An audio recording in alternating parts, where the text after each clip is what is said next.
최신 보고 데이터를 살펴보면 워렌 버핏이 작년에 16개의 주식을 매도했는데 이 매도한 주식들은 그의 포트폴리오의 절반, 즉 50%에 달합니다.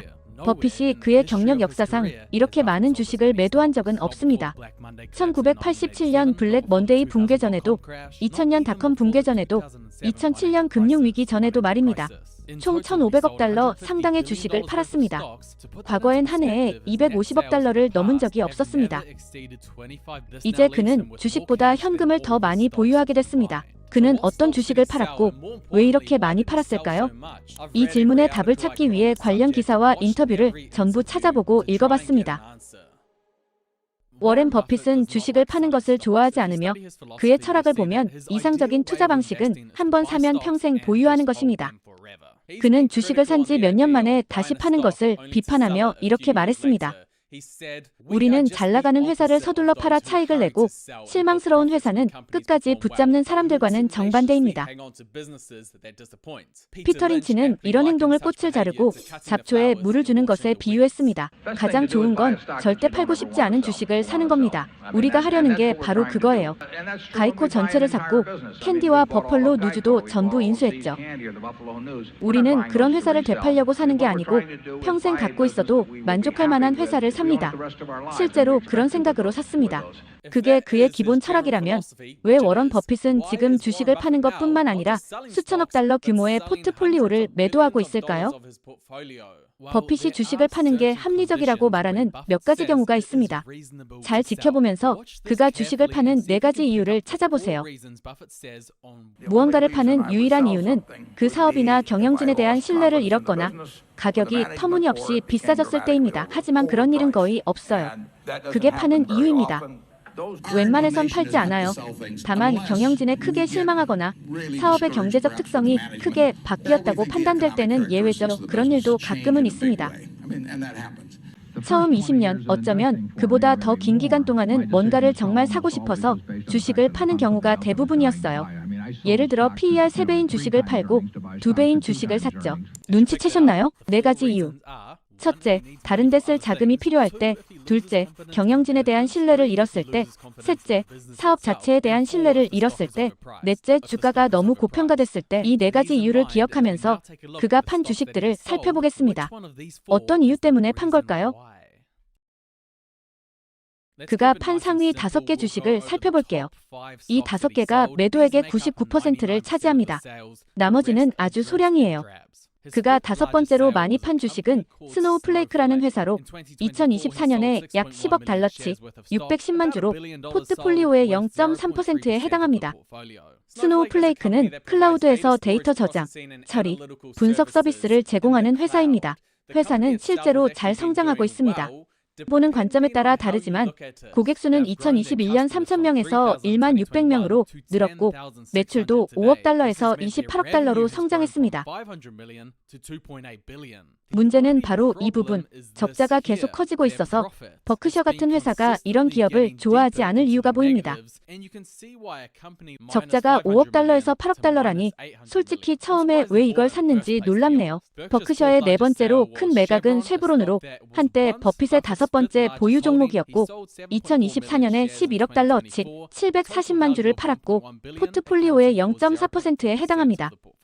쉐브론은 180개국 이상에서 운영되는 대형 석유, 가스 기업으로 미국, 캐나다, 사우디, 브라질, 호주 등 자원이 풍부한 지역에 진출해 있고 버핏이 좋아할 만한 요소들을 갖췄습니다. 이 회사는 그동안 주주들에게 많은 자유현금 흐름을 안겨줬습니다. 210억, 370억, 190억 달러, 마치 국채 이자처럼 매년 지급됐지만 들쭉날쭉합니다. 버핏은 2020년 말 유가가 매우 낮았을 때 쉐브론을 인수하기 시작했으며 처음엔 4,850만 주를 평균 주가 80달러에 매수했습니다. 그때는 전 세계가 멈췄고 석유와 가스가 쓸모 없어질 거란 불안감이 있던 시기였습니다. 하지만 버핏은 장기적으로 보고 투자했고 결과도 좋았으며 지금 쉐브론 주주라면 크게 걱정할 필요가 없습니다. 버크셔가 쉐브론 주식을 조금씩 팔긴 했지만 대규모 매도라기보다는 점진적인 지분 축소에 가깝습니다. 세 번째로 많이 판 리버티 시리우스 XM은 포트폴리오의 0.8%에 해당하며 이 매도에는 약간 특별한 점이 있습니다.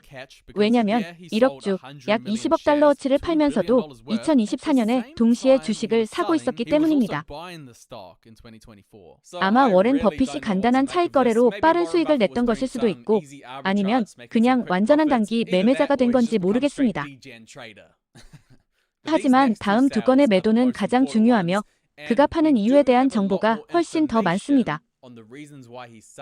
뱅크 오브 아메리카는 그의 두 번째 큰 매도였고 버크셔의 오랜 팬들에게 다소 충격적이었습니다.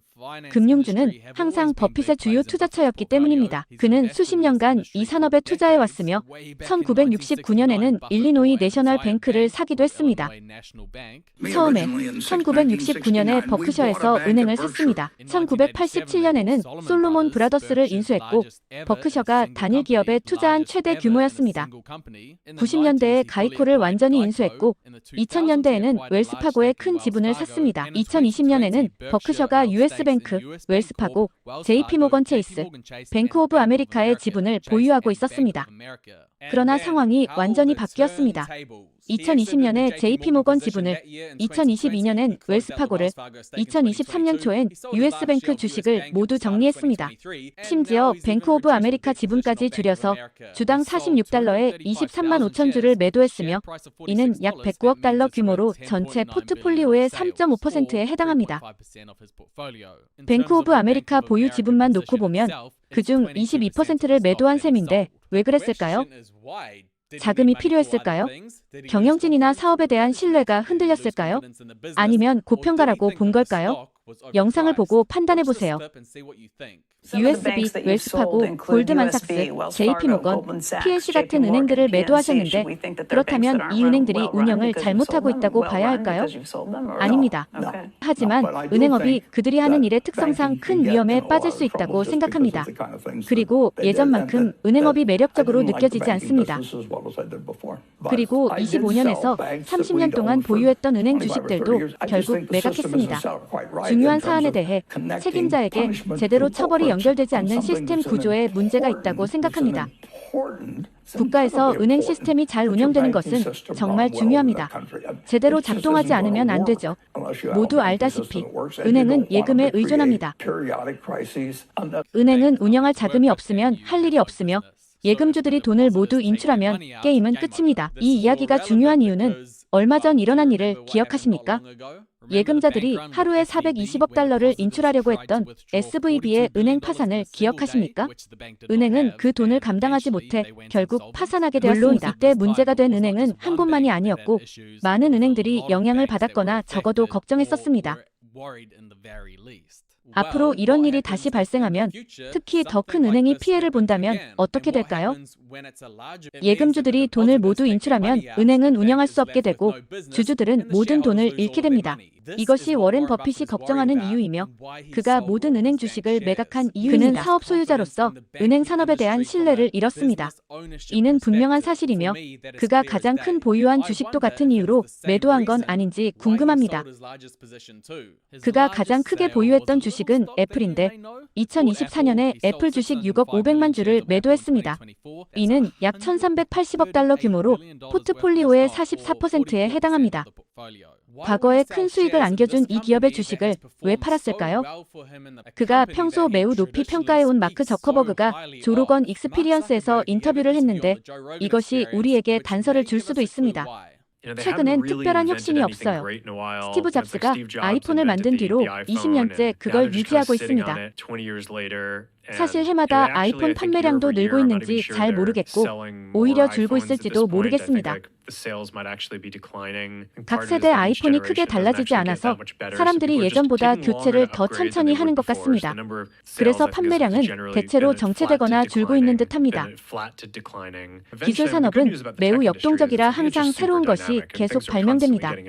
그리고 10년 동안 제대로 못하면 결국 누군가에게 밀릴 수밖에 없다고 생각합니다. 아이폰의 판매량을 보면 저커버그는 틀리지 않았습니다. 아이폰 판매량은 2015년 이후로 거의 정체되었습니다. 정체 상태에 있으며 약 2억 3천만 대 정도에서 머물고 있습니다. 아이폰은 애플 사업의 핵심으로 판매 성장 부진은 주주 입장에서는 결코 좋은 소식이 아닙니다. 성장 둔화를 감안하면 PE 비율이 낮을 것 같지만 사실 우리가 처한 이상한 시장 상황 때문에 정반대입니다. 지난 15년 동안 애플 주식은 PE 기준으로 더 비싸지고 있습니다. 2012년에는 PE 비율이 10이었는데 그때는 금융위기 직후라 투자자들이 훨씬 신중했기 때문입니다. 하지만 지금은 투자자들이 특히 대형주에 돈을 쏟아붓고 있습니다. 애플의 PE 비율은 지금 37로 그때보다 3배나 높습니다. 성장 둔화 중인 대형 기업치고는 비합리적으로 보입니다. 하지만 잘 알다시피 시장은 결코 합리적이지 않습니다. 버핏이 버크셔 해서웨이 주주총회에서 같은 질문을 받았을 때 객석에 팀 쿡이 있었음에도 주식을 매도한 이유를 다르게 설명했습니다. 주식을 매도한 핵심 이유가 세금 문제 때문이라고 말했습니다. 네, 그게 매도 이유 중 일부였다고는 생각합니다. 하지만 진짜 핵심적인 이유가 세금 때문이었을까요? 아니면 성장 둔화와 높은 주가 때문이었을까요? 어떻게 생각할지 여러분에게 맡기겠습니다. 이 모든 매도 금액은 합치면 총 1,530억 달러어치의 주식을 판 셈입니다. 현재 포트폴리오 가치가 2,660억 달러인 것을 감안하면 이번 매도 금액은 전체의 57%에 해당합니다. 하지만 이전 포트폴리오 가치는 4,100억 달러였기 때문에 그 기준으로 보면 이번 매도는 전체의 36%에 불과합니다. 그리고 데이터 로마를 보면 2024년의 전체 주식의 50.4%가 매도된 것으로 나타납니다. 개인적으로 과거 포트폴리오와 비교해야 하기 때문에 이 수치가 매도 규모를 측정하는 가장 좋은 방법이라고 생각합니다. 어쨌든 이번 매도는 매우 큰 규모이며 회사 역사상 가장 공격적인 매도입니다. 버크셔 해서웨이의 순주식 매도액은 과거 250억 달러를 넘은 적이 없었는데 이번에는 1,500억 달러에 달했습니다. 이런 상황에서 다음으로 궁금한 점은 버핏이 이 거액의 자금을 어디에 투자하고 있느냐는 것입니다. 버크셔가 가장 좋아하는 투자처 중 하나는 바로 버크셔 해서웨이 자체 주식입니다. 잠깐, 그게 어떻게 말이 되죠? 맞아요. 자신의 회사 주식을 살 수 있고 이렇게 하면 각 주주가 회사에서 차지하는 지분 비율이 더 커지는 셈입니다. 2018년부터 버크셔 해서웨이의 수석 투자자인 버핏은 항상 자신의 회사의 주식을 재매입하기로 결정했습니다. 6년 연속으로 주식 재매입에 780억 달러를 썼으며 이 금액은 그 기간 동안 버크셔가 가장 선호하는 투자처였다는 뜻입니다. 하지만 2024년 3분기에는 완전히 방향을 바꿨습니다. 그는 버크셔의 주식을 단 한 주도 사지 않았습니다. 자사주 매입을 중단했다는 건 한 가지 의미밖에 없습니다. 그는 자사주가 비싸다고 생각합니다. 꼭 과대평가는 아니지만 지금 가격에 살 가치는 없다고 판단한 것입니다. 그의 자사주조차 투자할 가치가 없다고 생각한다면 이 돈은 어디로 가는 걸까요? 최근 분기 보고서를 살펴보면 버크셔는 현금 및 현금성 자산으로 320억 달러를 보유하고 있지만 대부분의 자금은 미국 국채의 단기 및 장기 투자로 들어가 있습니다. 이 자산에만 2,880억 달러가 투자돼 있고 만기 3개월 이하의 미국 재무부 단기 국채입니다. 여기서 일어나는 일은 미국 정부의 단기간 돈을 빌려주고 그 대가로 투자에 대한 작은 수익을 얻는 것입니다. 이건 안전한 투자입니다. 미국 정부가 돈의 공급을 통제하고 있기 때문에 돈을 갚지 못할 일은 없으며 필요하면 돈을 더 찍어내서라도 갚을 수 있기 때문입니다. 이런 투자는 일반적으로 현금성 자산으로 분류되며 이는 버핏이 자신의 돈을 보호하기 위해 선택한 곳입니다. 320억 달러와 2,880억 달러를 더하면 현재 총 3,200억 달러의 현금을 보유하고 있는 셈입니다. 작년과 비교하면 1,620억 달러였는데 1년 만에 현금 보유액이 2배로 늘었습니다. 그렇다면 왜 버핏은 지금 좋아하던 투자 분야에서 돈을 빼서 평소 선호하지 않던 곳에 넣고 있을까요? 가끔 현재의 해답은 과거에서 찾아야 합니다. 버핏의 삶을 연구해보고 그의 보고서를 읽어본 적이 있다면 한 시기에 투자 파트너십을 완전히 해체한 적이 있다는 것을 기억할 것입니다. 56년 전으로 거슬러 올라가면 지금과는 많이 다르지만 어떤 면에서는 매우 비슷합니다. 60년대 후반 주식시장은 점점 더 투기적으로 변해갔고 성장주들은 큰 상승세를 보였고 상위 50개 성장주는 급등했습니다. 기술과 제약 등 첨단 산업에서 인기를 끈 이 상위 50개 주식은 니프티 50이라 불렸습니다. 뭔가 떠오르시나요? 니프티 50은 확실한 투자처로 여겨졌고 투자자들은 이 기업들이 계속 빠르게 성장할 거라 믿으며 최대 50배의 PE를 지불했습니다. 하지만 버핏은 1969년에 매력적인 투자처를 찾지 못해 투자 펀드를 해체하고 자금을 대기 상태로 돌려놓았습니다. 그리고 버핏은 투자자들에게 보낸 편지에서 지나치게 투기적인 시장 때문에 과거처럼 좋은 수익을 낼 만한 투자를 더 이상 찾기 어렵다고 설명했습니다. 그는 시장의 과대평가와 그런 시장에서 저평가된 주식을 찾기 어려운 점에 실망했습니다. 그래서 1969년 투자 파트너십을 해체한 후에 무슨 일이 있었을까요? 그 후 4번의 경기 침체와 주가 폭락, 아랍 석유 금수 조치, 인플레이션은 12%까지 치솟았으며 제2차 세계대전 이후 최고치인 9% 실업률이 발생했습니다. 버핏이 예언가였던 걸까요? 아니면 주식시장의 예측자였을까요? 아니면 단지 주식 가치와 사이클에 대한 깊은 이해가 있었던 걸까요? 오늘날로 돌아보면 버핏은 그의 파트너십을 해체한 것은 아닙니다. 사실 그는 버크셔를 절대 해체하지 않을 것입니다. 지금 하는 것은 자산을 현금으로 옮기고 투자에 쓸 노아의 방주 같은 준비를 하는 것입니다. 이것이 1969년 그가 했던 행동과 똑같은 걸까요? 아니요. 하지만 이러한 행동들이 과거와 비슷한 점이 있을까요? 네, 맞습니다.